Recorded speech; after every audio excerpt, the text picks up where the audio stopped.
saben, es todo un órgano importantísimo. Está localizado en el tórax, en ambos lados, en la caja torácica, en el lado derecho e izquierdo, como ven acá, y ocupa todo el espacio. Eso ya saben desde la anatomía. Tanto en el lado izquierdo como en el derecho ocupa todo el espacio. El lado izquierdo y derecho. Simplemente tiene una pequeña lubricación que es el espacio virtual, es el espacio pleural. Desde el punto de vista del corte del pulmón expandido, es así. Es bastante homogéneo, todo lo que se llama el parénquima, y esta es la parte del intestino, son los vasos y los bronquios. Esta es la pleura. La consistencia es esponjosa y es totalmente expandida. Esa es la característica anatómica, macroscópica. Esta es una creación microscópica donde el pulmón simplemente tiene como elemento funcional dos cosas: el centro pulmonar y el espacio alveolar. El centro pulmonar está compuesto por el capilar, como ven acá, con un endotelio.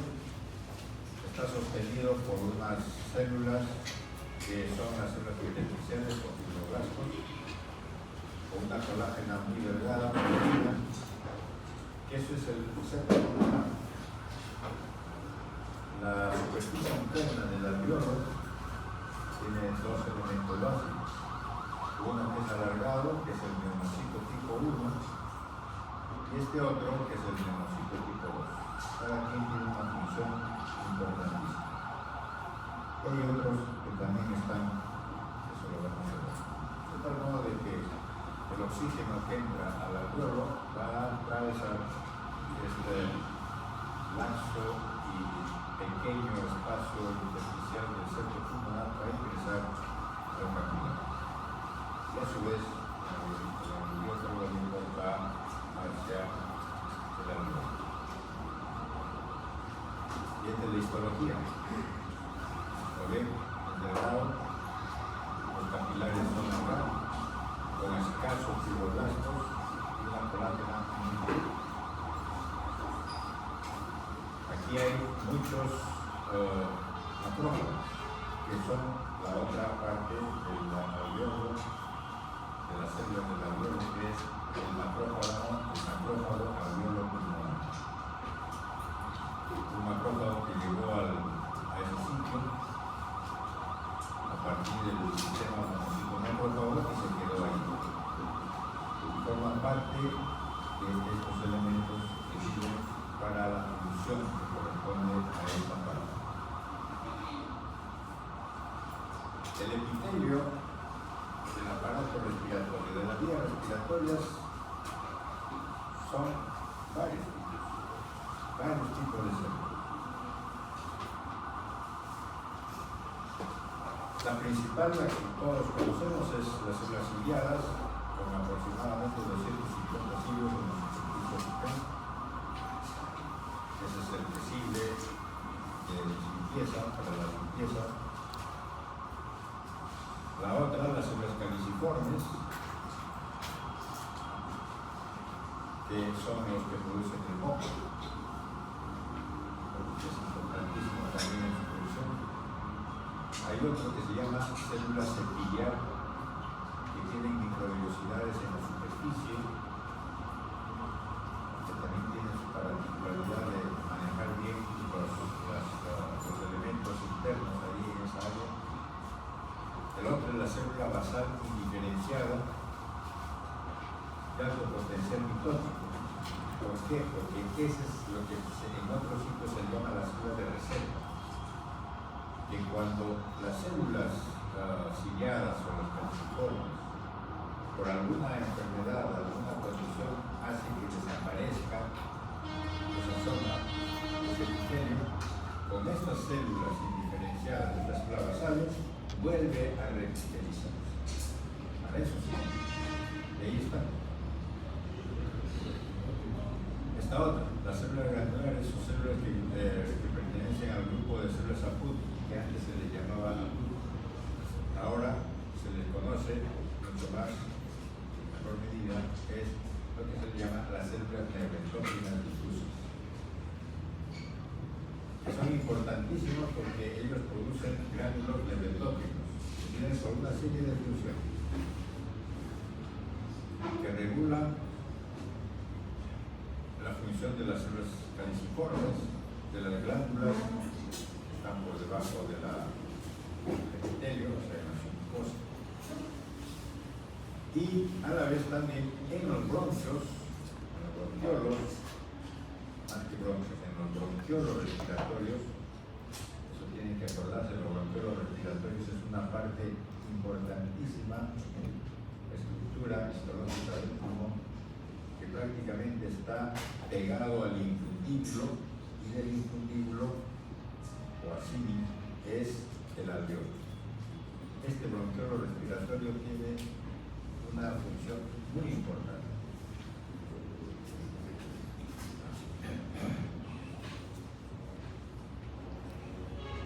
Y ahí también hay células.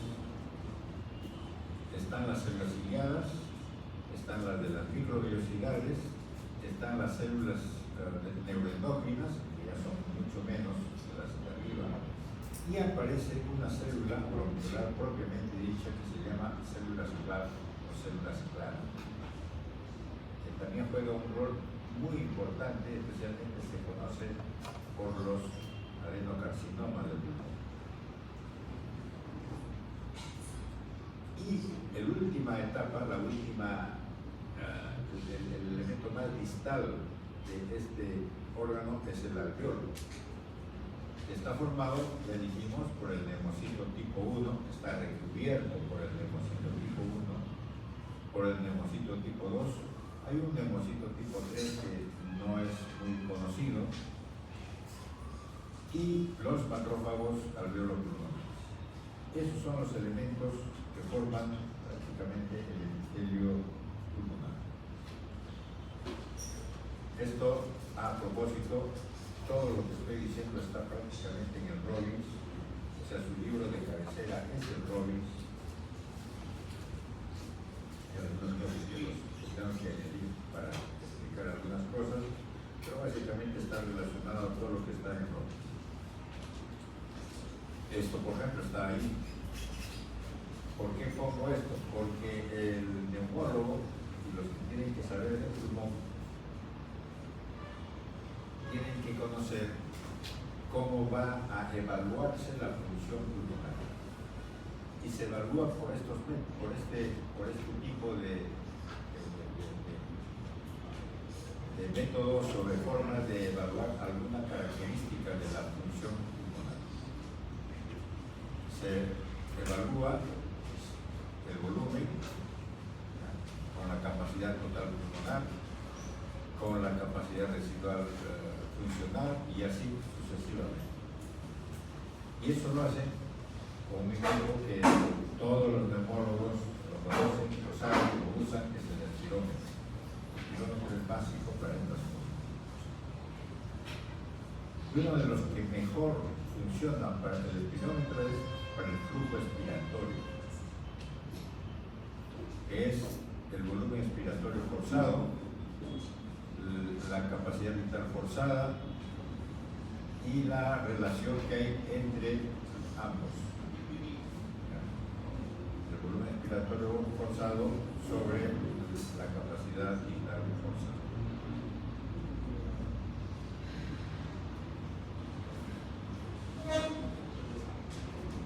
Esto es lo que vamos a ver, todas estas partes. Y comenzamos con esto que es la delectación. ¿Qué es la atelectasia? Como ven ahí, es una pérdida del espacio aéreo, no hay ventilación, o sea, no hay aire, pero con preservación de la función o de la perfusión, o sea, de la presencia de sangre. Hay dos tipos, primaria y secundaria. La primaria por falta de despegamiento. ¿Qué significa eso? Que eso creo que ya se les ha visto en patología general, el problema en el cual el espacio pulmonar, el alveolo, no se expande, está colapsado, no se ha despegado, y ese es el primario. Y la secundaria es que ya ha habido esa expansión del alveolo, era normal, pero por alguna enfermedad, por alguna condición, se volvió a colapsar.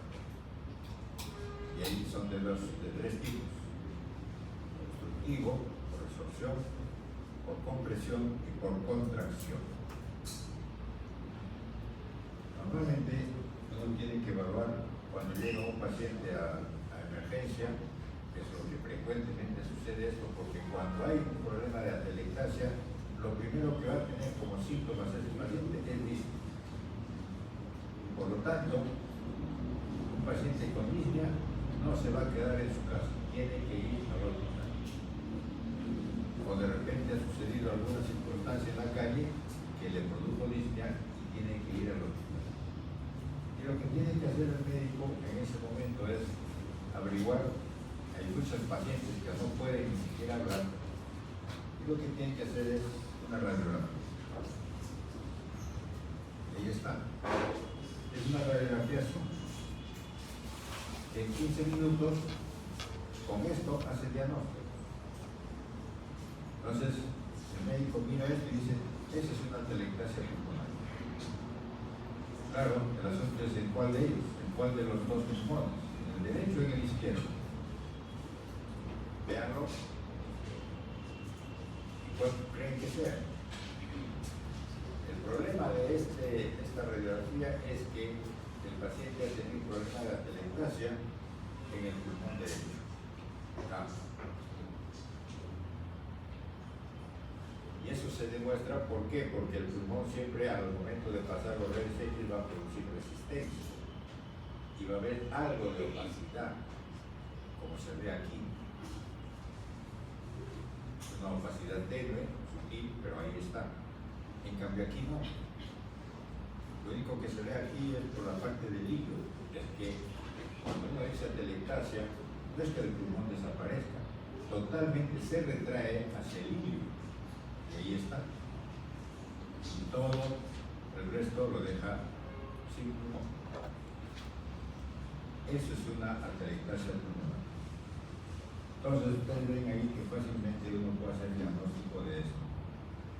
Evidentemente también con un estetoscopio, porque ahí no va a haber ningún ruido. Cuando quiere uno hacer de que pueda respirar. Claro, el paciente está con disnea severa y no le van a decir que respire.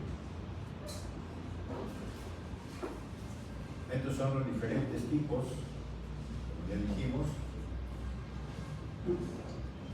Acá, por ejemplo, esta es una imagen, un ejemplo, en la cual hay una ruptura de la costilla y del músculo, ¿ya? por un accidente, por un problema que hace que el aire que está en la parte atmosférica se va a meter hacia el espacio pleural inmediatamente. ¿Por qué? Porque el espacio pleural tiene presión negativa, ya sabemos. E inmediatamente va a entrar y va a colapsar el pulmón, de forma brusca. Ese es el problema cuando hay accidentes y cuando se rompen las costillas y hay una comunicación de la parte externa con el espacio pleural. También puede haber, porque hay una enfermedad en el pulmón y el aire que está entrando por los bronquios puede romper la pleura visceral y meterse al espacio pleural. Eso es lo que se le llama la atelectasia por compresión. Este otro, igual, de sangre. La sangre ocupa un espacio y por lo tanto va a presionar al pulmón y va a hacer que se colapse y va a retraerse hacia la parte del líquido y la sangre va a ocupar el espacio. O sea, está comprimiendo al pulmón, peritacea por compresión. Este otro, este es un cuerpo extraño que está metido en la laringe, va a entrar a la tráquea y ahí va a seguir corriendo y va a desembocar en uno de los troncos y ahí se va a quedar clavado y va a tapar uno de los troncos. Por lo tanto ya no va a pasar aire por ahí y todo el aire que se quedó en ese pulmón, en ese segmento o en ese lóbulo pulmonar, después va a ser reabsorbido. Ese es una que se llama las atelectasias por obstrucción, porque ha obstruido la luz del bronco. Y este otro es una atelectasia que es porque la pleura ha comenzado a engrosarse, a fijarse y a engrosarse, de tal modo de que está contrayendo al pulmón de afuera hacia adentro y no va a dejar que se expanda. Esa es una atelectasia por contracción. Bueno, el otro problema que tiene el pulmón es esto. Eso lo vimos en patología general, el edema.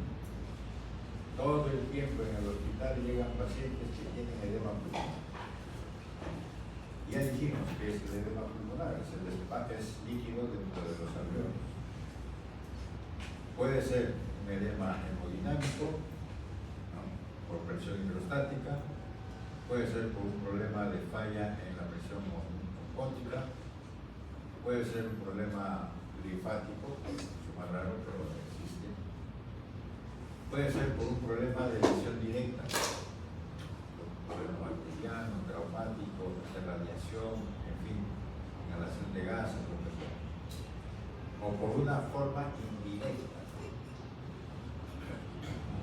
Muchas veces se ha encontrado edema pulmonar en pacientes que no han tenido ningún problema con enfermedad primaria del pulmón, sino, por ejemplo, una pancreatitis.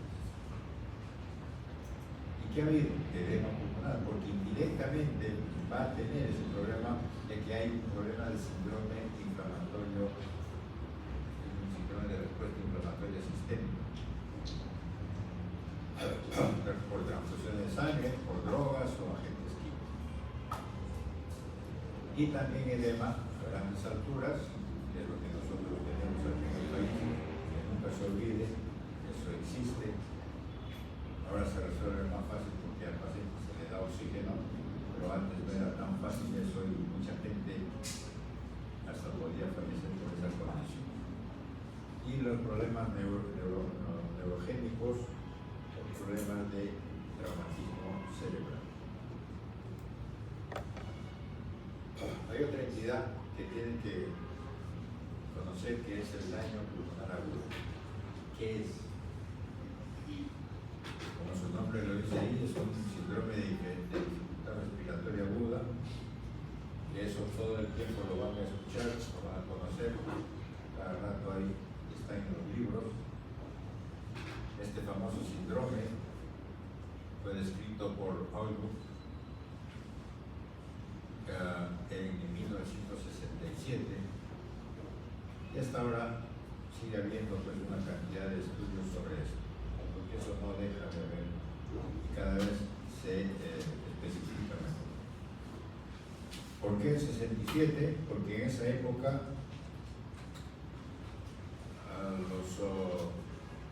hubo la famosa guerra de Vietnam, que lo habrán escuchado, en la cual los norteamericanos se peleaban con los vietnamitas. Los vietnamitas, ¿qué hacían? Plantaban minas en el suelo y el soldado norteamericano iba por ahí y salía volando a cruzar la mina. ¿Qué sucedía? Que había pues un tremendo traumatismo, generalmente de los miembros inferiores.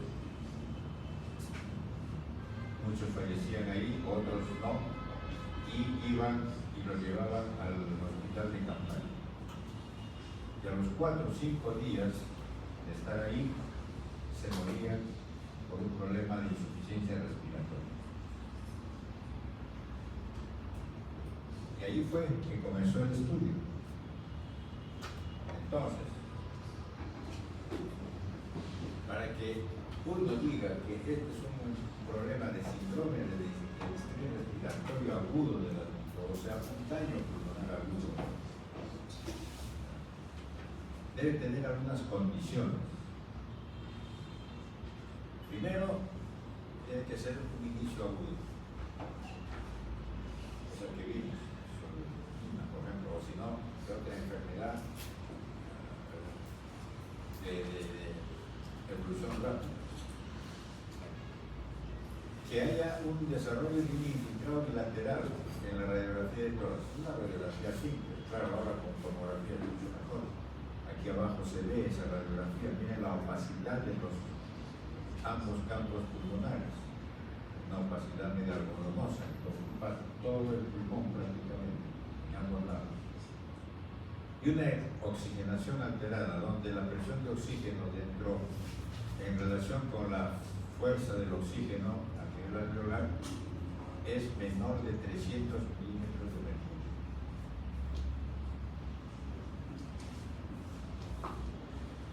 Eso se tiene que evaluar en sangre, gases en sangre.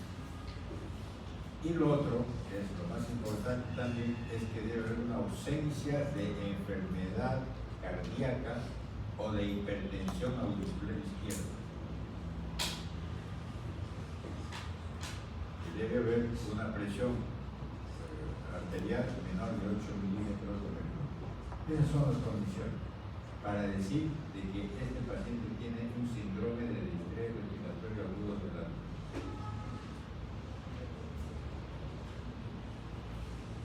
Aquí en esta tomografía se ve la opacidad irregular de ambos pulmones.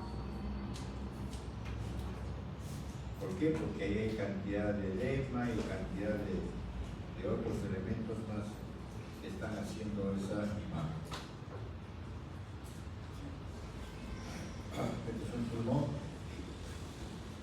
que tiene morfológicamente es normal. El derecho es el izquierdo, está volteado.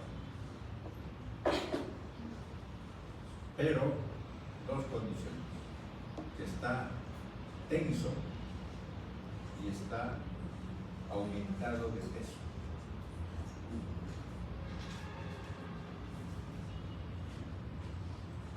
Porque simplemente este pulmón tiene una lesión bastante aguda y grave.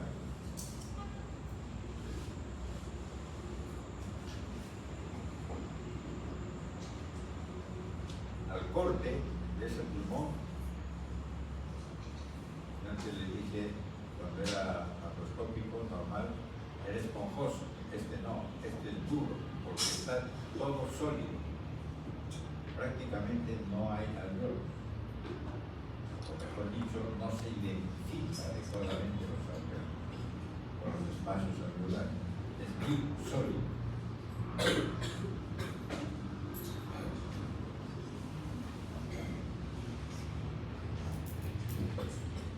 Ahora, ¿a qué se debe todo eso?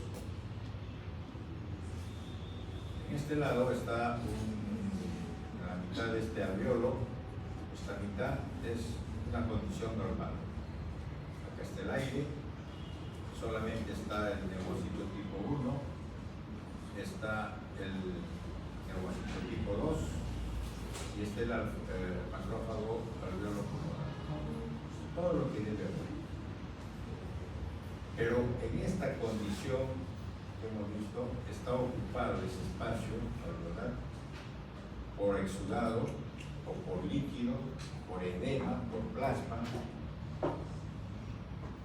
Hay inactivación del surfactante, hay cantidad de neutrófilos que están produciendo o liberando una serie de elementos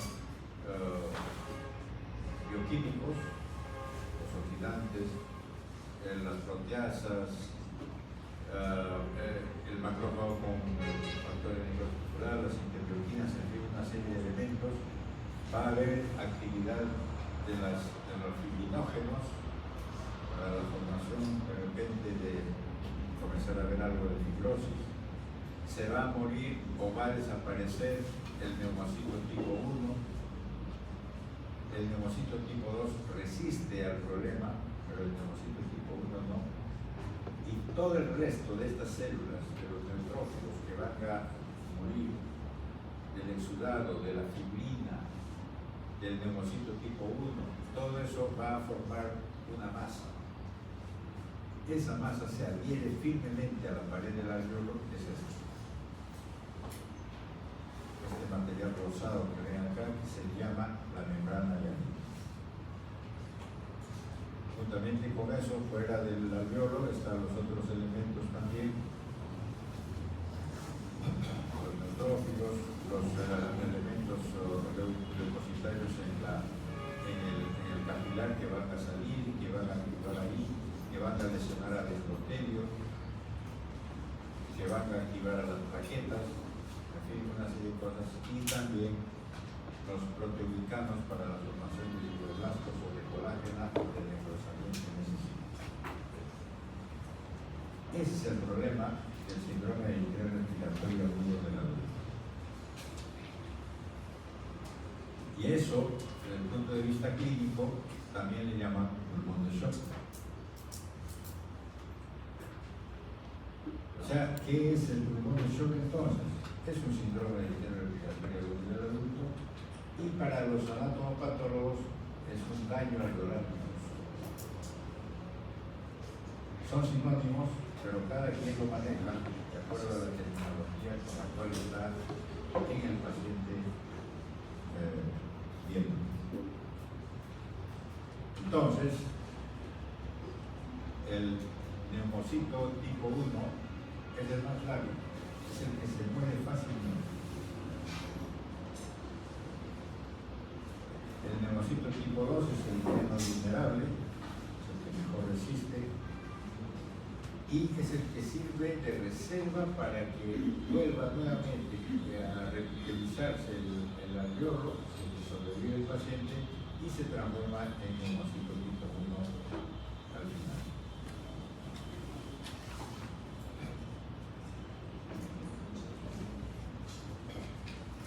Entonces,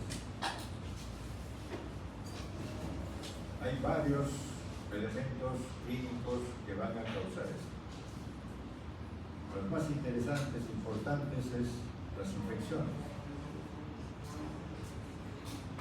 Hay un 35 o 45% que son por neumonías, un 30-35% por sepsis. Gran positivo, gran negativo, eso ya se va a ver. Por el virus, ahí está, el SARS-CoV-2, el famoso, que hemos tenido hace poco. Que al final muchos pacientes han fallecido por eso, por el síndrome de distrés respiratorio agudo del adulto. Después, elementos químicos, físicos por problemas traumáticos, contusiones, una serie de elementos que están. Esto está en el ROIS de Magdalena. El oxígeno, el cigarro, agentes químicos, condiciones hematológicas, transfusiones, pancreatitis, uremia, bypass cardiovascular, reacción a la hipersensibilidad, solventes orgánicos, drogas, en fin. Esto es lo que se ve. No hay una gran cantidad de respuesta inflamatoria, no hay muchos polinomos nucleares, no hay, pero no son en cantidad. Como ven acá, estos son los septos alveolares que están gruesos, compárenlo con los que simplemente porque hay edema, principalmente hay edema y movilización de células. Los alveolos son estos, Pero vean que alrededor de los alveolos está este material rosado, pegado. Esa es la membrana yelina. Aquí se ve mejor.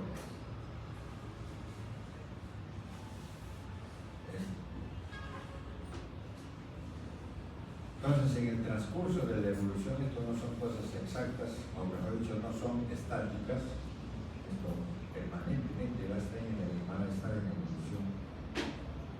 Entonces llega un momento en que hay áreas en las cuales se están comprometiéndose, áreas del pulmón que están comprometiéndose, y hay otras áreas que ya están en la otra fase. Por ejemplo, acá todavía hay membrana yelina, pero los neumocitos tipo 2 ya están en fase de mitosis, ya están proliferando. ¿Para qué? Para que pueda cubrir nuevamente el espacio alveolar en la pared y reemplazar al neumocito tipo 1. Queda el resto de membrana yelina, sí, todavía podría quedar ahí.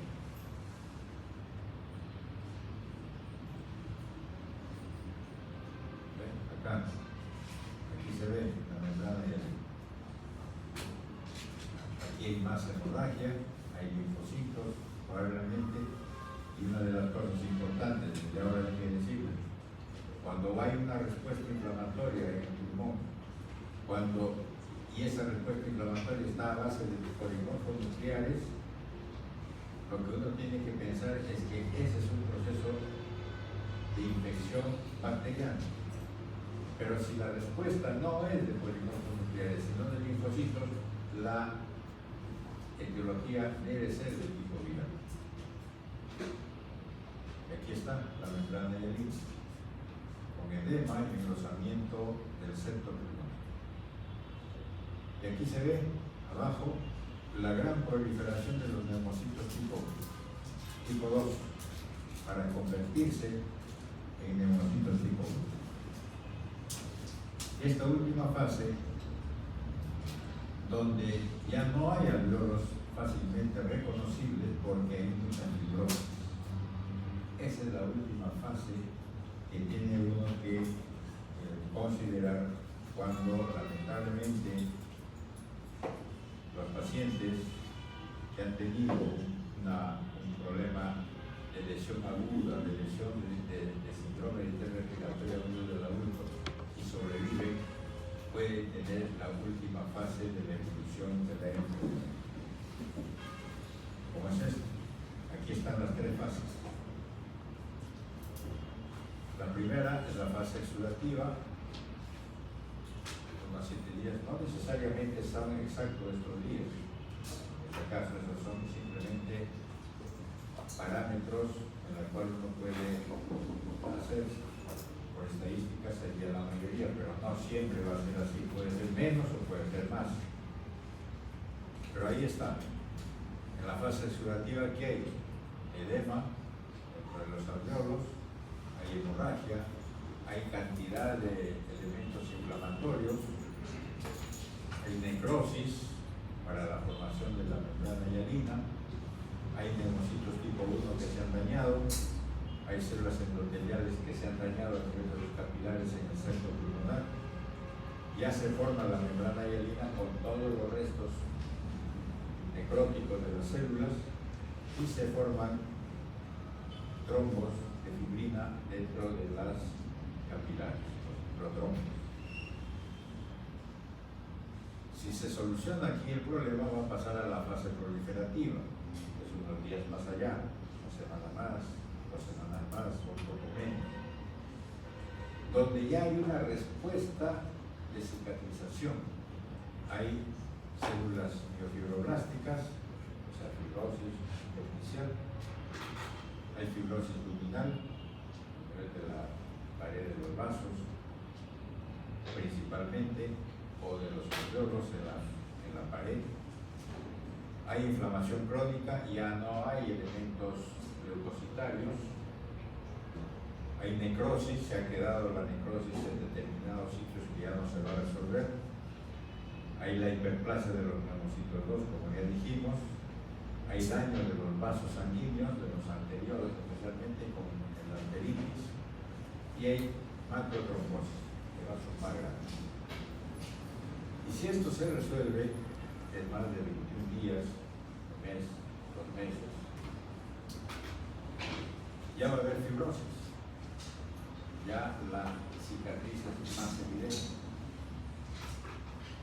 Las zonas que antes estaban necróticas, los macrófagos han hecho que se limpie esa zona y se han quedado pequeños espacios quísticos. Hay bronquiectasia, que es una lesión severa de los bronquios, ya quedó permanentemente así. Las arterias ya no son rígidas, ya no son rectas, son tortuosas. Hay fibrosis de la pared de los vasos sanguíneos y hay hipertrofia muscular. Todo eso son las fases. Pues acuérdense ustedes de lo que vivimos o lo que ustedes vivieron también en el virus, COVID-19. Muchos de esos pacientes ya estuvieron en la UCI, que han estado 15 días, un mes, 2 meses, 3 meses, medio año.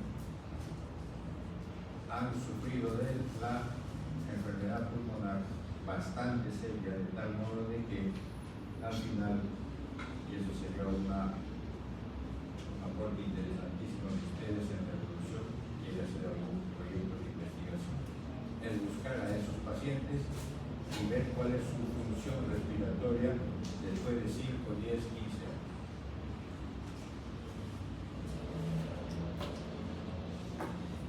Bueno, esto es simplemente para hacer una comparación. En la hipoxia neonatal, eso ya lo vieron en patología general, por un problema de falla del surfactante, al final va a haber membrana hialina.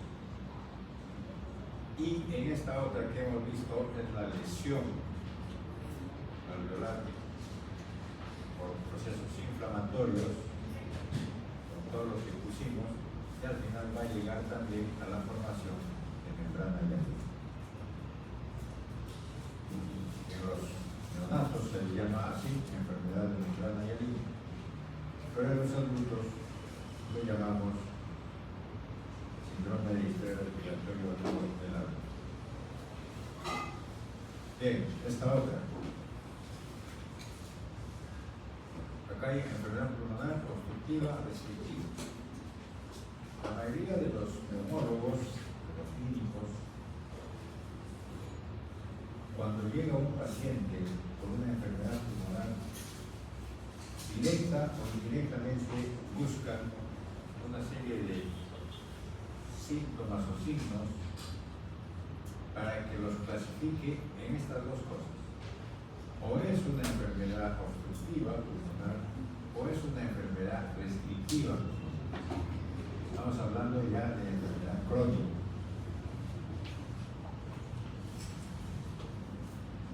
¿Por qué? Porque les es muy útil a ellos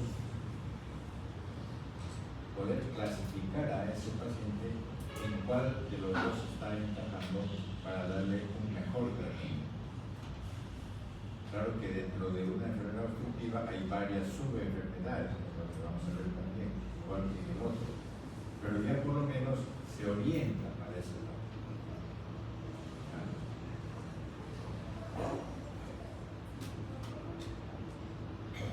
Entonces, la enfermedad pulmonar obstructiva es la resistencia del paso del aire debido a una obstrucción completa o parcial del aire, de las vías respiratorias al pasaje del aire. Puede ser desde la tráquea, como dice ahí, los bronquios, los bronquiolos terminales y hasta los bronquiolos respiratorios.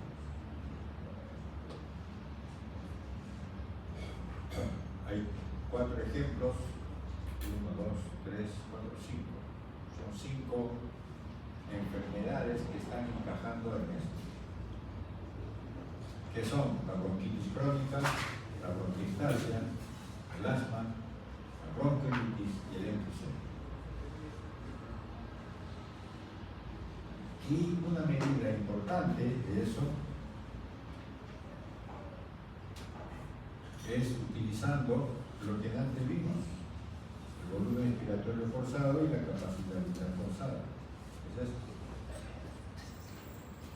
Cuando hay una proporción de eso, en la cual el porcentaje de esa proporción es menor del 70%, uno dice que eso es obstructivo, es una enfermedad obstructiva.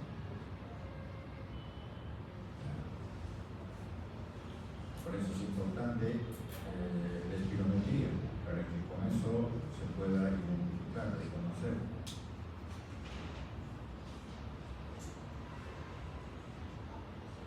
Entonces, este es un cuadro, hacerlo sencillo, porque es mucho la cantidad de cosas que hay que decirles, pero aquí está bastante bien resumido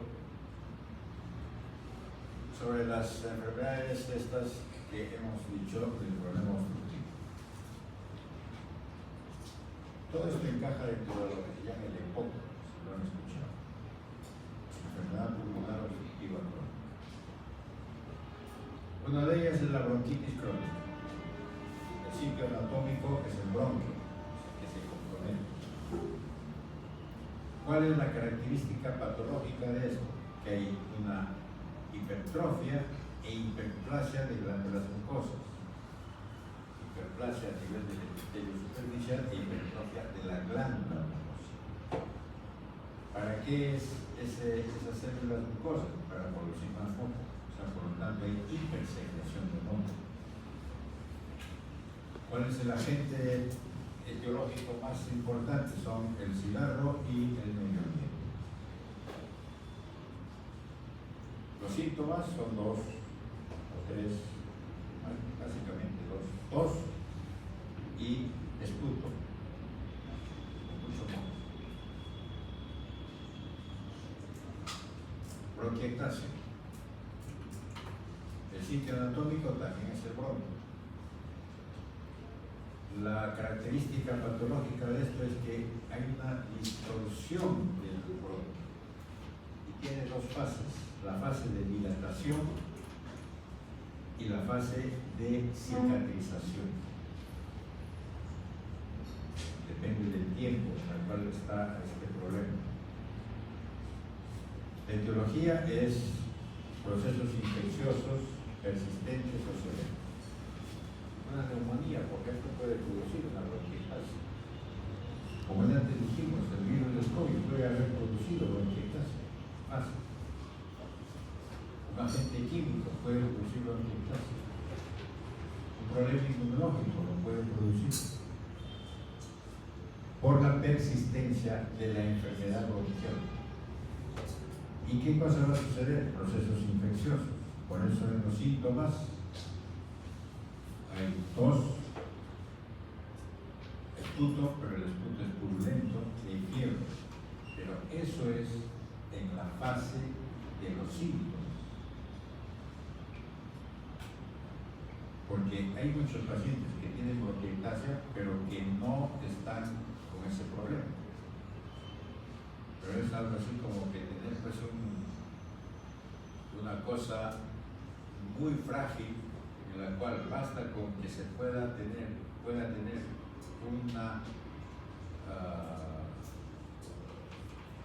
gripe y hacerle el cambio de ese bronquio y contaminarse fácilmente con proceso infeccioso y producir todos los síntomas que tengan.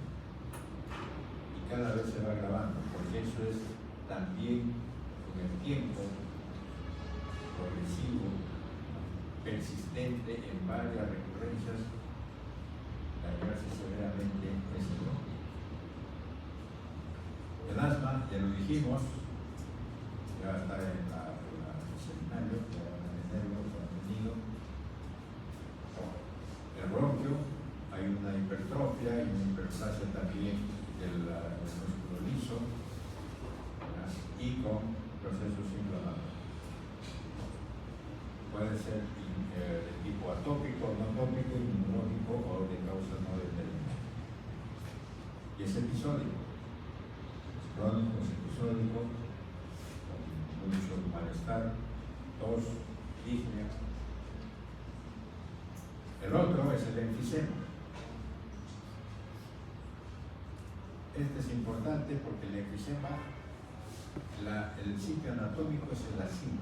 El acino está formado tanto por el alveolo como por el bronquiolo respiratorio, pero es un pequeño espacio que está entre ambos. Y el enfisema compromete el bronquiolo respiratorio y el acino. Y son espacios grandes, espacios aéreos grandes, porque los septos se rompen y son grandes como tipo quispa. Y ahí está el aire. Y el problema es que ese aire no se mueve, porque no hay la fuerza suficiente para poder sacarlo y que se renueve ese aire con otro que tiene oxígeno. Y el problema es clínicamente disco, solo disco. ¿Cuál es la causa? El humo del cigarro. Y finalmente hay otro que es la bronquiolitis o enfermedad de pequeña vía aérea, o sea, de los bronquiolos. Es un nuevo que se ha añadido, que antes no había, hace más o menos unos 15 años han aparecido esto y ya está en los niños. El sitio anatómico del bronquiolo y se parece muchísimo a la de la bronquiectasia, pero es de bronquiolo pequeño, donde hay dilataciones y cicatrizaciones. Y el problema es ese, la cicatrización con obstrucción de la vía de la luz de esos bronquiolos. ¿Quién es el causante? Ahí ven el tabaco y el medio ambiente. Este sí reúne desde el punto de vista clínico los dos elementos que es tos y disnea. Estos elementos se juntan, hay a veces cruces, por ejemplo en la enfermedad de las vías aéreas pequeñas, por una lesión crónica por el cigarro, el enfisema y la bronquitis crónica. Se cruzan. Y también a veces con el asma, un problema reversible.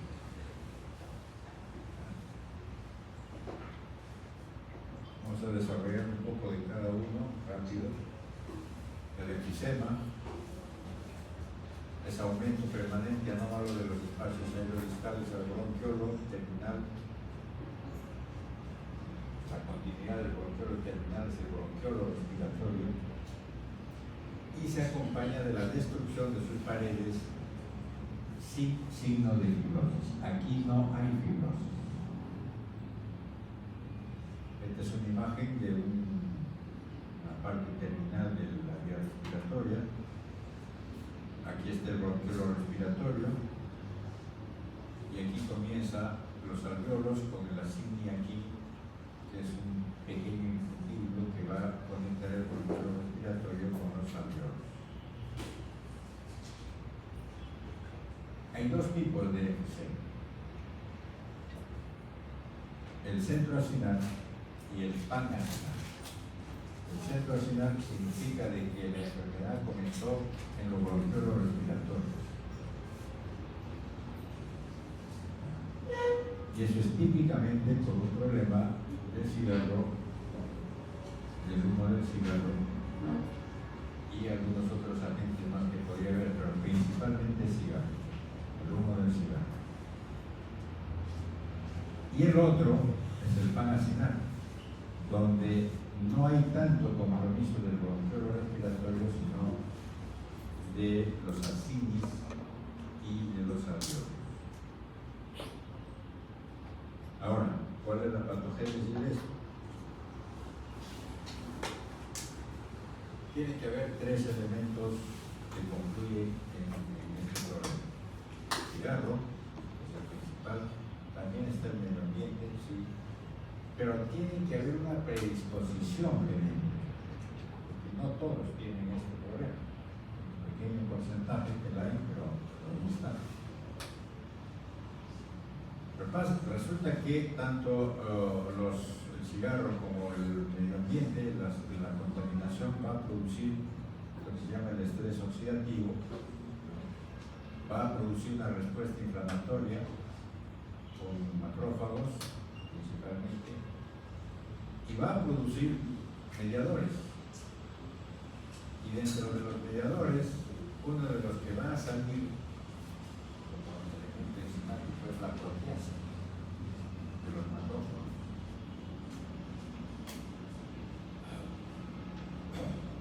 De los nitrógenos. Y esa proteasa normalmente es bloqueada en una persona que no tiene predisposición genética, normalmente es bloqueada por una proteína que lo produce el hígado, que es la alfa-1 antitripsina. Entonces lo bloquea y esa proteasa que es eliminada de los macrófagos, de los neutrófilos, no va a llegar al sitio donde va a lesionar. ¿A quién lesiona la proteasa? A la fibra elástica. La fibra elástica se encuentra generalmente al final en los bronquiolos respiratorios y un poco en los ácidos. Ya no está en los alveolos. Básicamente está en los bronquiolos respiratorios. Entonces, si esa proteasa llega hasta el bronquiolo respiratorio y lesiona la fibra elástica, ese bronquiolo respiratorio ya no va a tener la función de un equilibrio de entrada y salida de aire. Ya no es una válvula. De tal modo de que se dilata y quede estancado. Ese es el enfisema. Secundariamente compromete al alveolo también en su dilatación. ¿Por qué? Porque la cantidad de proteasas que hay ha fallado debido a un problema de predisposición genética. Esa es más o menos la condición, la característica patogénica. Entonces, la importancia de la proteasa se basa en eso. Hay una deficiencia hereditaria, es poco el porcentaje de pacientes que tienen esto y por lo tanto es poco también la cantidad de pacientes que tienen enfisema, pero eso está escrito y bien definido. En esto con la cuestión del cigarro. Pero resulta que hay otra enfermedad que es la ausencia completa de la alfa-1 antitripsina. Ese sí es de tipo hereditario.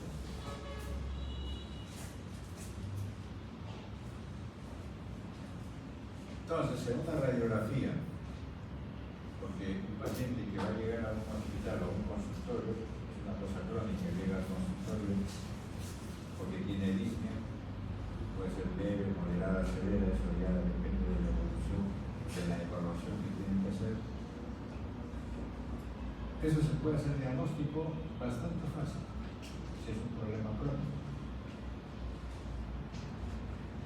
¿Cómo es? Tomándole una radiografía simple, como ven ahí. Porque los pacientes con enfisema tienen lo que se llama un tórax endodérmico. Eso ya es bastante avanzado. Pero en otros casos no se ve todavía esa distorsión morfológica. Pero en una radiografía lo que van a ver es esto. El aplanamiento del diafragma, de la cúpula diafragmática. ¿Eso qué significa? Que el pulmón está presionando a esa cúpula, porque está muy expandida. Eso el radiólogo hace llamar. Entonces hay diferentes tipos de enfisema, ya dijimos el centroacinar, típicamente del cigarro, del ambiente, el panacinar por la deficiencia del alfa-1 antitripsina, el paracettal, que son enfisemas irregulares, enfisema compensador, que es aquel que un paciente le quitaron un pulmón, se quedó solamente con uno y ese uno va a tener que compensar aumentando el tamaño y haciéndose enfisematoso. El enfisema senil, el buloso, como este que se ve aquí en esta fotografía, donde se ve cantidad de aire por debajo de la pleura, enfisema subpleural muy severo, y enfisema intersticial que está entre los septos pulmonares. Aquí está en esta radiografía, ya es una exagerada del enfisema, todo translucente. Y aquí se ven los grandes espacios que se ve en el problema común. Aquí, este es un enfisema palacinal, donde se ve la dilatación de estos alveolos y los bronquiolos respiratorios, donde todavía queda alveolos aquí que están bien. O sea, básicamente comienza ahí, en el centro acilar, por eso se le llama así, comienza así, y después se va a ir expandiendo, pero comienza así. Y hay parénquima que está todavía normal. En cambio, aquí abajo es el palacinal, donde todo el parénquima ya tiene las dilataciones de los espacios alveolares. Este es un dibujo en el cual el problema que va a suceder con el tiempo es un problema cardíaco, una insuficiencia cardíaca por un enfisema. Bronquitis. Este es un dibujo de la bronquitis. La bronquitis crónica. Todos habrán escuchado que hay muchos médicos o un paciente le dice: usted tiene bronquitis crónica, especialmente porque fuman cigarro, tienen la tos. Pero no es eso nada más. Hace más o menos 15 años, 20 años, hubo una reunión de los neumólogos, un consenso, los neumopatólogos, para decir qué es una bronquitis crónica. Y ese es un diagnóstico por convención, así se le llama. Es todo paciente que tiene tos y expectoración persistente durante 3 meses al año, durante 2 años consecutivos. A eso se le llama bronquitis crónica.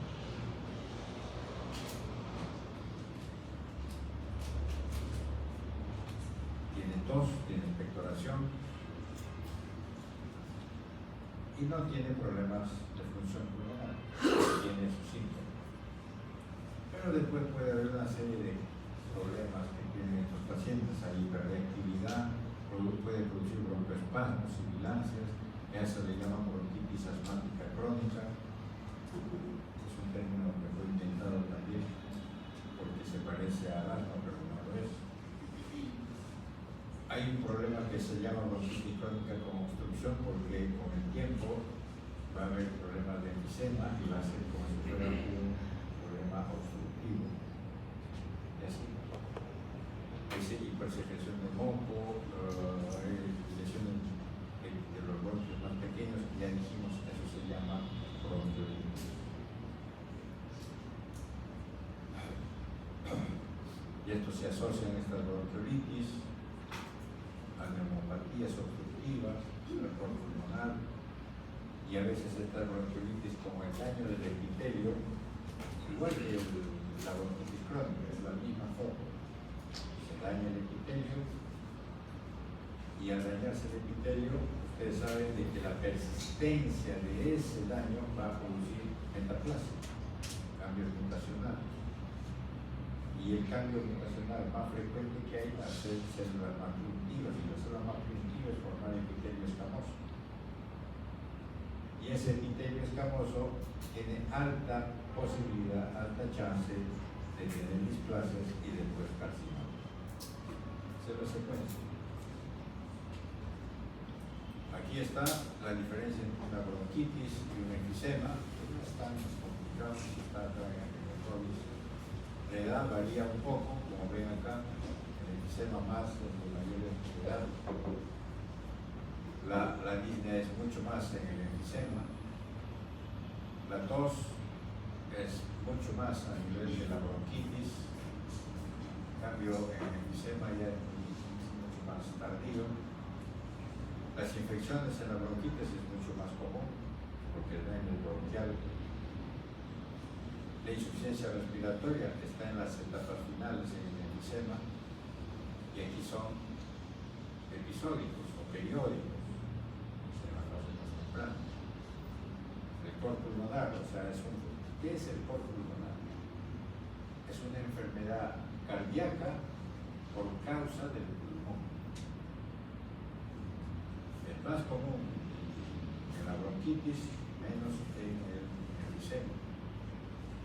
La resistencia al aire, el pasaje del aire es en el bronquio, en la bronquitis, pero en el enfisema no. Ahí no hay resistencia, simplemente no pasa porque ahí está estancado, está estacionado el aire ahí en ese sitio.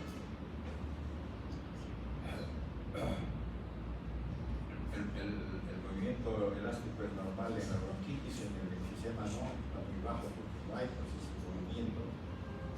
En las radiografías hay hiperinflación, o sea, hay aumento de toda la expansión del pulmón. En cambio, en la bronquitis lo que se ve son vasos largos, o vasos venosos, o vasos arteriales más prominentes a nivel de líquido, eso es lo que se ve ahí. La apariencia en la bronquitis es cianótica, en cambio en el enfisema no, está bien oxigenado. Así que esas son las características de esto. Que se ve aquí es un pulmón bastante dañado. ¿En dónde? Estos son los sitios dañados principalmente. Acá, aquí está más congestivo. Acá. ¿Qué son? Los bronquios grandes. Han hecho un corte longitudinal de los bronquios y miren la pared de estos bronquios, totalmente engrosados y deformados, tortuosos, donde la luz del bronquio está disminuida. ¿Qué es eso?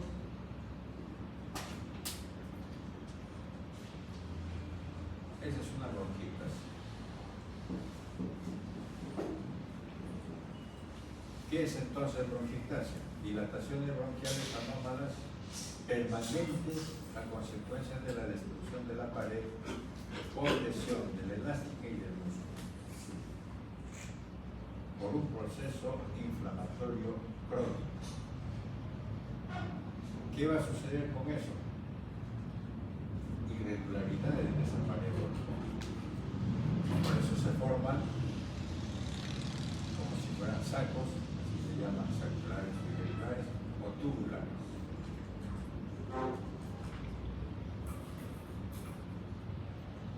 Desde el punto de vista clínico, ¿qué hay? Hemorragia, o se sobreinfectan y hay espectorosis.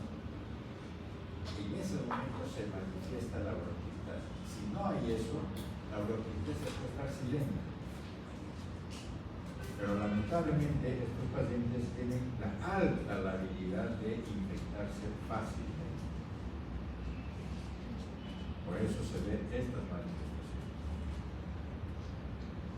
Puede ser bronquiectasis obstructivas, no obstructivas, y los procesos congénitos que a veces se encuentran, que son mucho más frecuentes, pero también puede haber.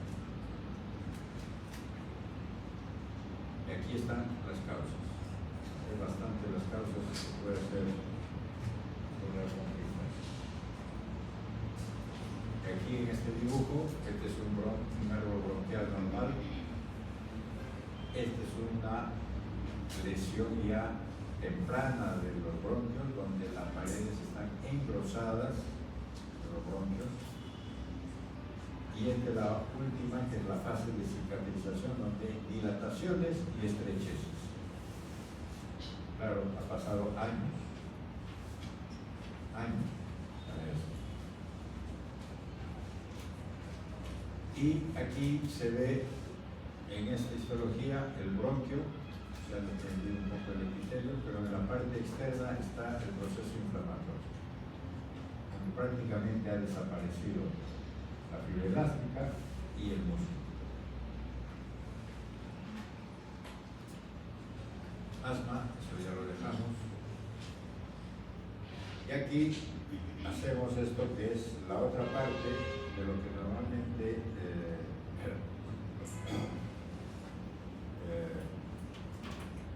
ven los neumólogos, como decían antes, de lo que es la actividad pulmonar restrictiva. Ya vimos la obstructiva, ahora vamos a ver la restrictiva. Lo vemos poco, no es mucho, pero tienen que conocerlo. Y ahora más porque esta enfermedad está aumentando bastante. Si bien es cierto, no ha llegado con frecuencia a la obstructiva, pero sí se nota mucho más en estos tiempos que hay muchos pacientes con enfermedad pulmonar restrictiva. ¿Qué significa? Una menor expansión del parénquima.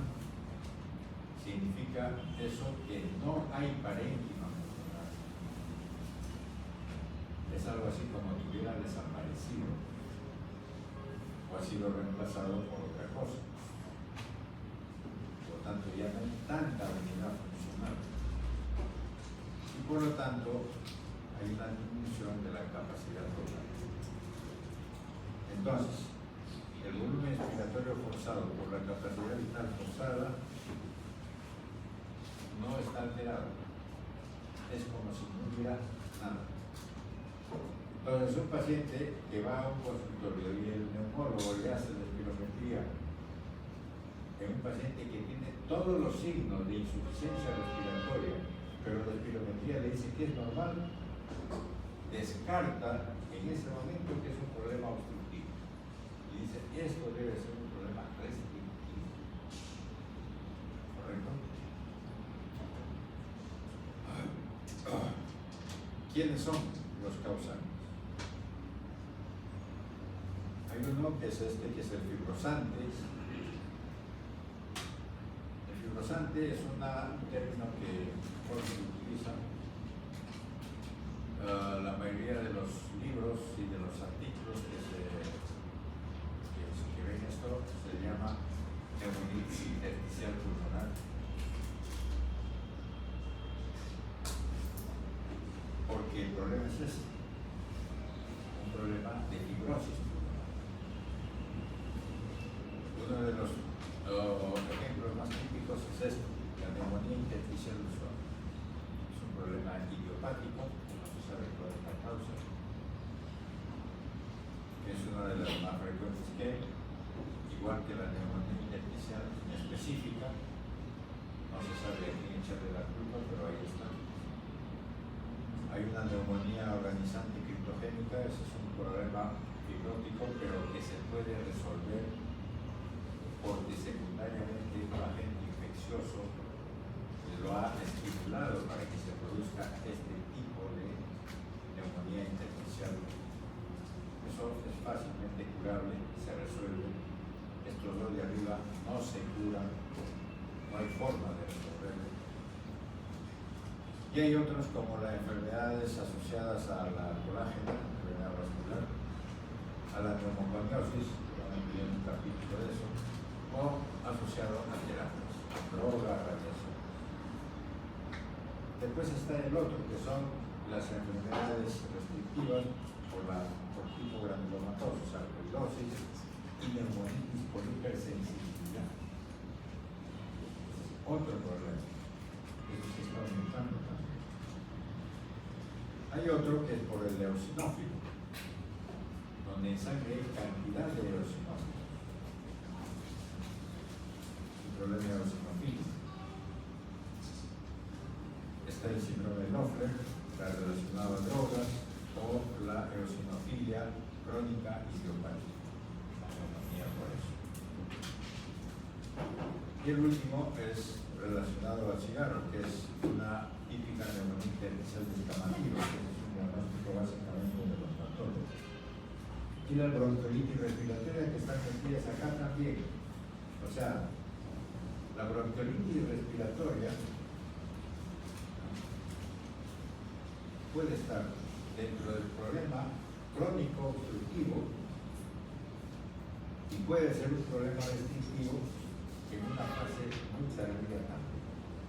Pero ahí está. En este pequeño cuadro son por problemas de hipersensibilidad que ya ustedes saben después. Esta es una imagen de un pulmón de enfermedad restrictiva que ven ustedes la cantidad de espacios. No es enfisema. ¿Por qué? Porque aquí esto no está con las condiciones de característica de consistencia. La consistencia del enfisema es muy blando. Este es fibroso, totalmente fibroso.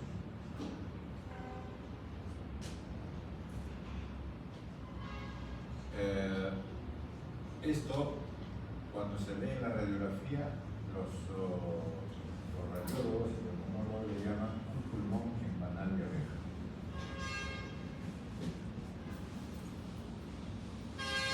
Y aquí están las causantes.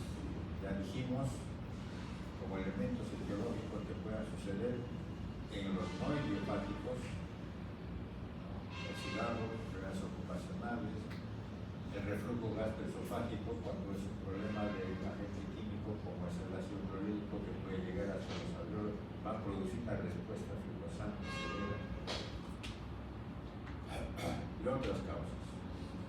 Pero para eso tiene que haber un factor, que es el factor genético, que ayuda a esto.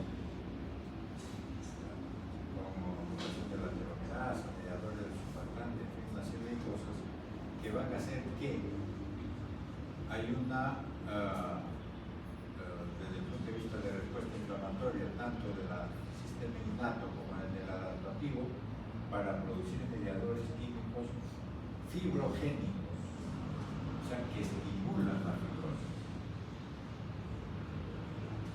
Y esa fibrogénesis va a hacer que se deposite a nivel de los intersticios pulmonares o alrededor de los septos pulmonares.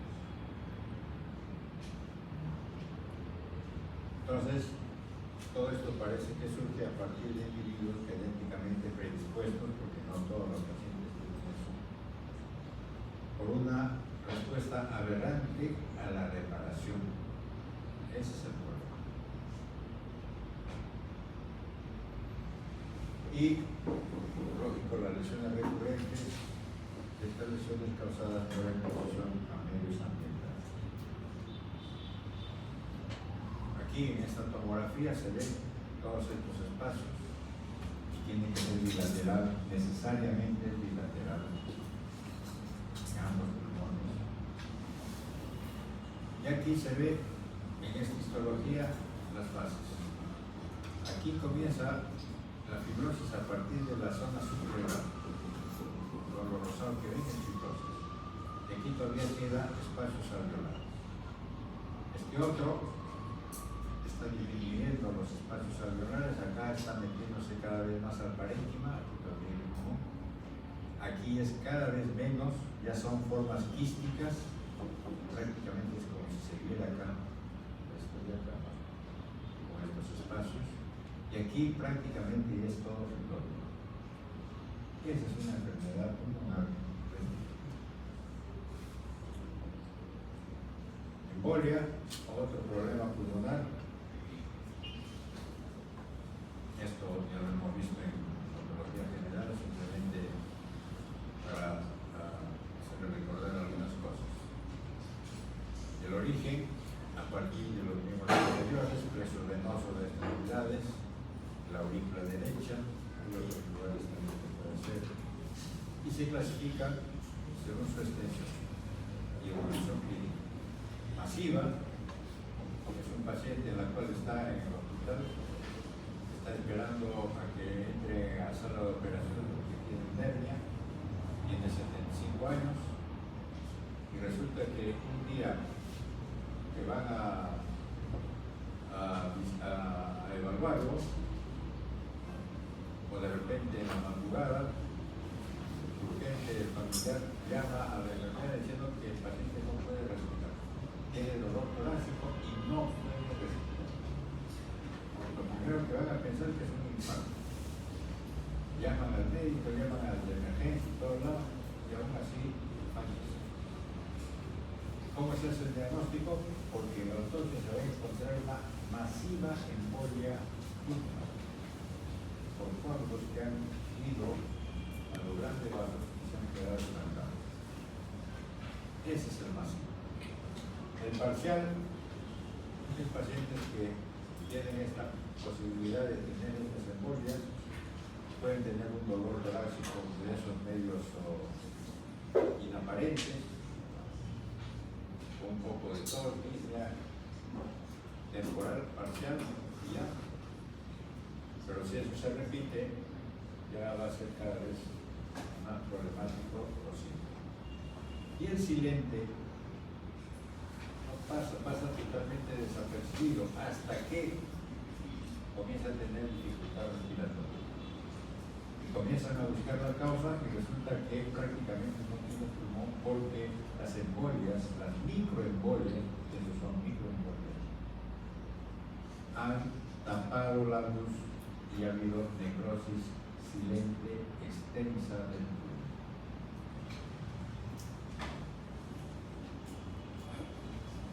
Aquí está, estos son los émbolos.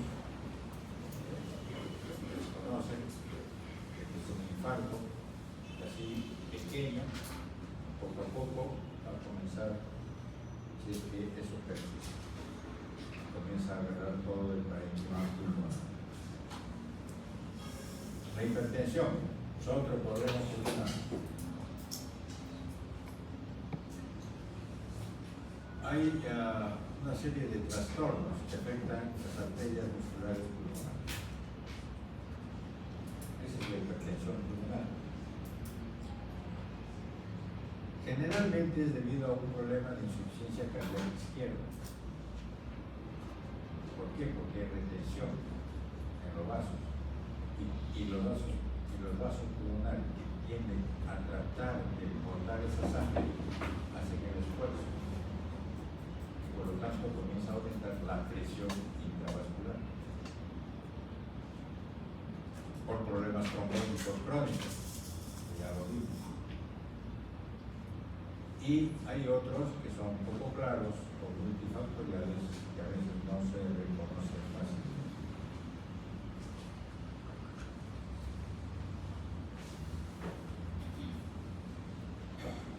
Entonces, podemos echarle la culpa a la hipertensión pulmonar a dos elementos, los pulmonares y los cardíacos. Los pulmonares como enfermedad intersticial pulmonar, o sea, un problema intersticial va a producir hipertensión pulmonar. También un problema obstructivo también va a producir hipertensión pulmonar. Y las embolias, como ya dije, ya lo pasamos. Pero resulta que también las cardíacas, y las cardíacas se ven generalmente en niños, porque ahí están las malformaciones cardíacas. Aparte de lo que vimos de la insuficiencia cardíaca anterior, la comunicación interauricular, comunicación interventricular, quiere decir ahí, transposición de grandes vasos, pues estenosis de la válvula mitral. Puede ser un problema no necesariamente congénito, sino adquirido en el proceso infeccioso de una endocarditis, por ejemplo, o de una fiebre reumática. Aquí abajo están viendo una arteria fetal de paredes gruesas, todavía no tiene función esa arteria, está dentro del útero, pero ya en el postnatal la pared se adelgaza y aumenta la luz. Y eso debe ser así. Esa es la característica de la arteria pulmonar. Pero cuando comienza a haber hipertensión, en las fases tempranas va a ser más o menos parecido a la fetal. Comienza a engrosar la pared y a disminuir la luz de la arteria. Y en la fase tardía, prácticamente ya no hay luz. ¿Por qué? No es que haya crecido la arteria, el músculo de la pared arterial, sino la fibrosis de la índole. Y ese es el problema. Entonces resulta de que en las fases ya un poco más tardías, temprano, acá está la luz, ahí está la sangre, hay un poco de fibrosis, la íntima, pero todavía hay una luz, pero ya hay hipertensión. Pero eso va a agravarse cada vez más y la luz va a disminuir cada vez más, a expensas de la fibrosis y engrosamiento de la íntima. Y después en esta, ya la luz está acá, pero la pared de la arteria se deforma. Comienza a ver estas elongaciones, donde comienza a ver neovasos. Es como un chupo que se está formando acá, con neovasos. Y al final hay varios neovasos porque trata de compensar la salida de la sangre de esa arteria. Esto es lo que se llama una arteria glomeruloide. Acá se ve esa arteria al inicio donde el músculo está totalmente cruzado por una disminución de la luz. Esa es una hipertensión pulmonar, con hipertrofia y hiperplasia de la arteria muscular. El edema. Hay edema de grandes alturas, eso ya lo vimos, ya saben ustedes que en Perú hay eso, pero el aerogénico lo dejamos. Y aquí está una presión, una saturación de oxígeno a nivel de 1500, del nivel del mar es más del 96%. Pero la saturación de oxígeno a 5.500 metros que hay acá en el Perú, 70-80% de saturación, es como un paciente enfermo acá. Ahora, claro, si uno ve la situación en los habitantes, por ejemplo, el Cerro de Pasco, ¿ustedes creen que un Cerro de Pasco tiene hipertensión pulmonar o no? ¿Sí? Tiene hipertensión pulmonar. ¿Por qué? Porque está haciendo cada vez más resistencia la arteria para tratar de oxigenar más. O sea, es un problema de altura, la hipertensión pulmonar en los pacientes que viven de 4.000 metros para arriba, 3.000 metros para arriba.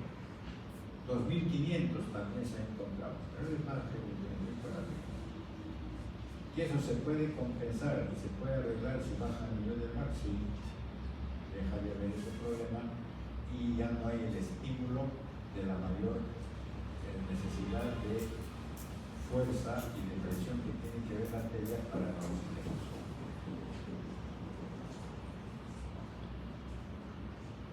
Bueno, el edema en las grandes alturas es simplemente ¿por qué? Por hipoxia.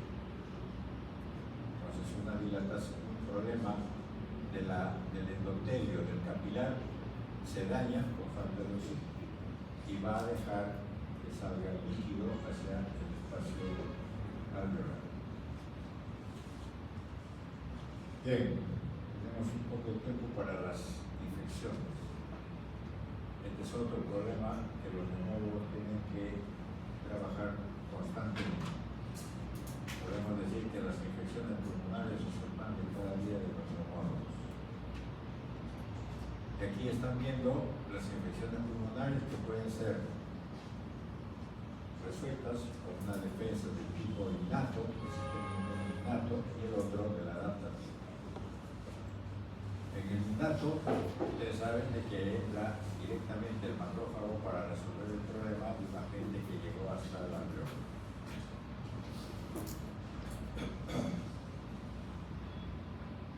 Y con las oxominas que necesita. Claro. En el adaptativo ya aparecen los anticuerpos. Entonces, en los agentes infecciosos hay de dos tipos. Se hace así porque eso es lo más importante y frecuente que uno debe encontrar. Y para hacerlo didáctico. Por virus patógenos y por bacterias patógenas. Cuando el virus ingresa al pulmón, va a producir lo que se llama la infección del neumocito tipo 1. ¿Qué quiere decir? De que el virus va a dañar al neumocito tipo 1.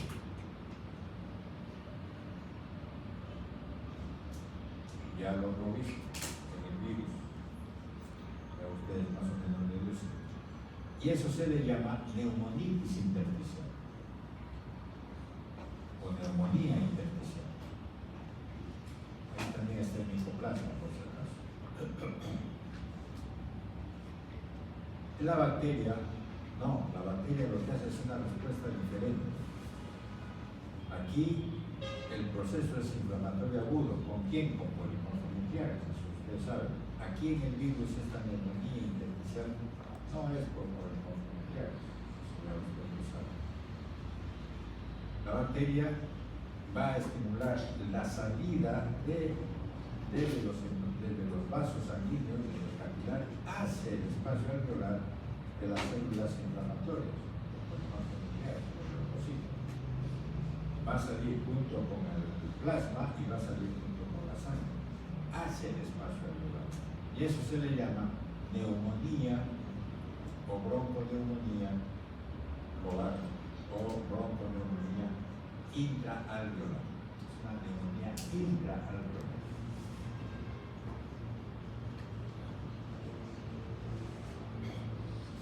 Aquí está. Vamos a suponer que entró un neumococo, llegó acá al espacio alveolar, inmediatamente reconocido como elemento extraño y es avisado los polimorfos nucleares que están en el vaso sanguíneo, en el capilar, e inmediatamente van como un proceso inflamatorio agudo y llenan todo, juntamente con el plasma y la sangre. Cuando está así, con cantidad de sangre, plasma y polimorfos nucleares, eso se llama una hepatización roja, porque todo está rojo. Pero en el transcurso del tiempo, si el paciente sobrevive hace 60 años con antibióticos, ya dependía de él para que lo muriera.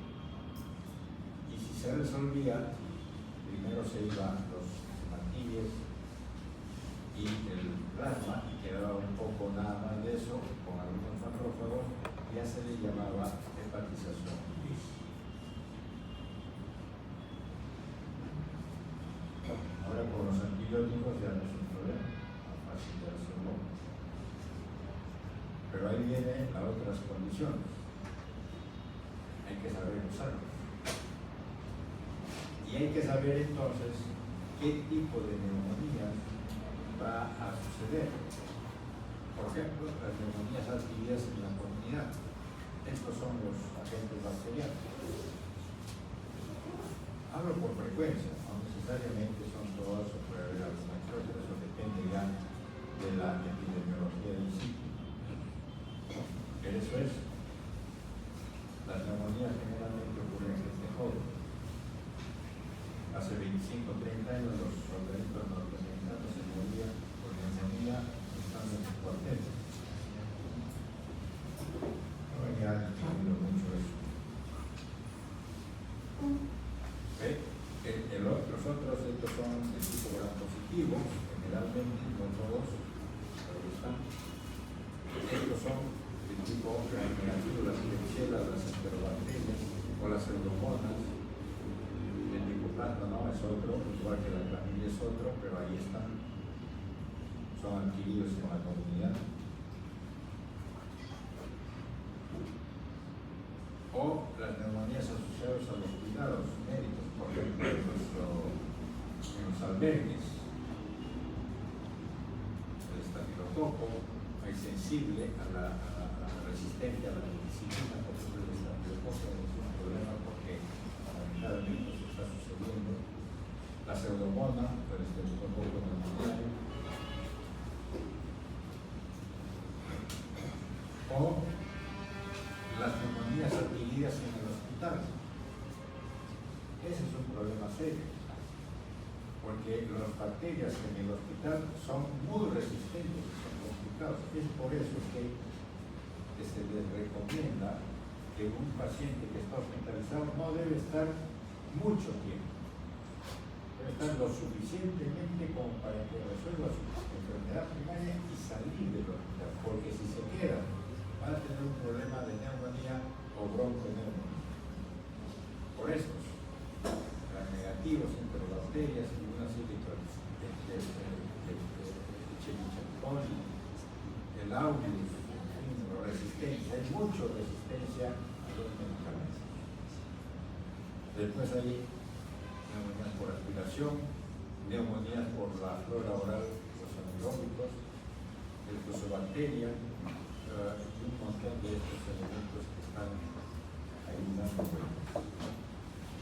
La neumonía crónica, existe la neumonía crónica. La nocardia, la actinomyces, que también se puede presentar.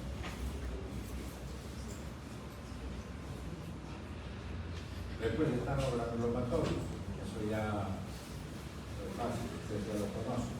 El Mycobacterium, el histoplasma, la coccidioides colitis, la blastomicosis, las neumonías necrotizantes, las anaeróbicas son los que producen eso, bastante común, y todos los otros elementos también que van a producir este problema de neumonía o bronconeumonía. Los inmunocomprometidos también, y estos son los más importantes: el citomegalovirus, el pneumocistis, el Mycobacterium avium, las aspergilosis, las candidiasis invasivas. Entonces, ya dijimos, dos tipos, neumonía y bronconeumonía. ¿Cuál es la diferencia?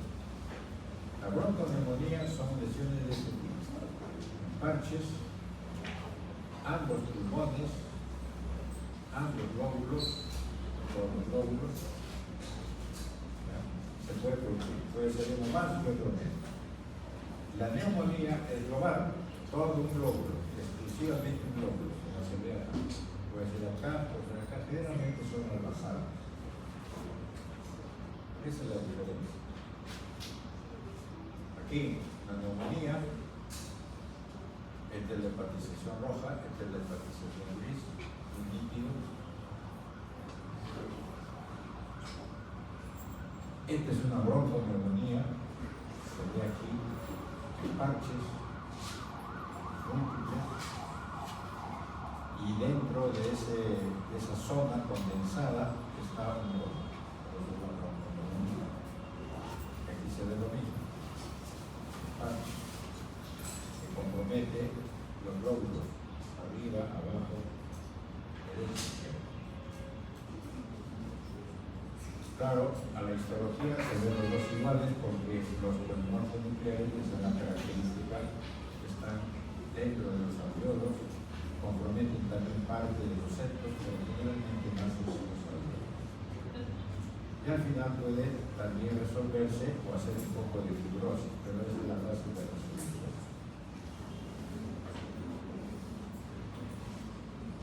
Esta es una complicación, un absceso. Las neumonías o las bronconeumonías pueden producir un absceso, generalmente producido por los anaeróbicos. Y la otra complicación son los derrames pleurales, los empiemas.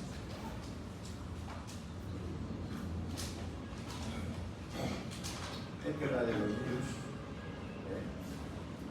ya vimos, lesión del neumocito y la neumonitis infecciosa. Y uno de ellos es el COVID, ya lo vimos, tipo viral. Son 4 tipos, solamente 4 de los cientos que son de los coronavirus comprometen el humano. Esto ya lo dejamos. Y es interesante de que en el 2003, este es un artículo del 2003, ya apareció un coronavirus que producía síndrome de distrés respiratorio agudo, que es lo mismo que hemos tenido. La diferencia, siempre hay algunas diferencias, que ahora se conoce más que esa época. Este es el virus, este es el elemento patogénico, que es el spike, y Esta es la fase clínica, desde un asintomático que era 60-90%, una enfermedad leve que era 81%, una enfermedad severa que era 14% y una crítica que llegaba a la UCI de un 5 a 1%. Nada más. Nosotros hemos tenido la muerte más grande porque fue un pésimo manejo del estado de la enfermedad esta. Comenzaba a partir de una infección a nivel del tracto respiratorio. Este virus se acoplaba al AC2 y era una cosa con síntomas leves o asintomáticos, y después llegaba al pulmón y ya tenía sus síntomas en fase temprana, y después al pulmón en la fase tardía, máximo hasta los 10 días, 15 días. Y este concepto es lo que se llama la tormenta de citoquinas, o lo que antes se le llamaba el síndrome de liberación de citoquinas. La mayoría de los pacientes que han fallecido en este virus que hemos tenido es por eso, no es por el virus. Porque esto es después de los 10 días, 15 días que el virus está, ya dejó de haber. Y este es el causante de la muerte de la mayoría de los que hemos tenido acá en el mundo, porque no ha sabido manejarse. Es una cantidad descontrolada de elementos, de mediadores químicos de la inflamación que ha distorsionado totalmente la respuesta inflamatoria y ha dañado al cuerpo con todos estos síntomas. Eso ya ustedes lo conocen, lo van a ver en sustentado. Además, también hay otros virus, como el citomegalovirus, que también va a producir pneumonitis intersticial. A veces hay subactividades bloqueadas, este es el daño en el pulmón, y este color marrón es porque identificaron con histoquímica virus metido dentro de los macrófagos y de los linfocitos, y de los linfocitos también, de las células endoteliales también. Este es un severo daño del pulmón, con restos. En algunos casos había la membrana ya aquí no se ve, acá se ve más células gigantes, con microtrombosis. Tuberculosis, ya ustedes lo conocen, ya eso vamos a dejarlo, ya saben, el complejo de Gómez. Acá está la tuberculosis biliar, ya lo conocen, lo van a ver. Con la célula gigante multinucleada, el granuloma, y las complicaciones es una caverna, y dentro de esa caverna puede activarse o puede crecer el aspergillus, es un aspergilloma. Los hongos, el histoplasma, o acá el diplococo, o lo otro también es la blastomicosis que tenemos acá en el país. Uno comprometidos, la neumocistis, y el otro que en el país también tenemos, que así nomás no se ve, es la enfermedad pulmonar por quistidantidis. Este es un quistidantidis. Es frecuente. Y finalmente los adenocarcinomas. El primer lugar ahora es el adenocarcinoma, por frecuencia. Después el carcinoma escamoso y después los otros que ven ahí. Este es el más importante para que se acuerden. Adenocarcinoma 50%, carcinomas subescamosos 20%, carcinomas subpequeñas, como que son los carcinomas neurotóxicos, y después unos carcinomas azúcar grandes 2%. Y hay otros que son cerca de 10 tipos, que es el 13%. Muy bien, ahí terminamos.